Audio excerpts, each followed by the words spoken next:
അപ്പോൾ നമ്മൾ ഇന്ന് ഓൺലൈനിൽ നിന്ന് ഒരു കുബേരനെ വാങ്ങിച്ചിട്ടുണ്ട്. അപ്പം നമുക്കത് ഓപ്പൺ ചെയ്ത് കാണാവേ.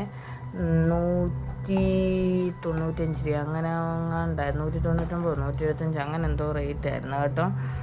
അപ്പം 2 ദിവസമായി ഓർഡർ ചെയ്ത് സാധനം വന്നിട്ട്, അപ്പം കൊറിയറുകാരൻ കൊച്ചു നിന്നാണ് കൊണ്ടു തന്നെ. അപ്പം അത് ഓപ്പൺ ചെയ്യുന്ന വീഡിയോ എടുക്കാമെന്ന് വിചാരിച്ചു. ഇത്രയും വിലയുണ്ടോയെന്ന് എനിക്കറിയത്തില്ല, ഞാൻ ഉദ്ദേശിച്ച വലിപ്പം ഉണ്ടോയെന്ന് എനിക്കറിയത്തില്ല. നോക്കട്ടെ, ഓപ്പൺ ചെയ്ത് കാണിക്കാം.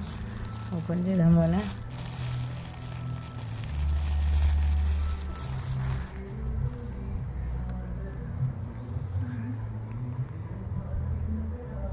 മറ്റേ വെയിറ്റ് ഇല്ലാത്ത പൊട്ടാത്ത ടൈപ്പാണ് കേട്ടോ. പക്ഷേ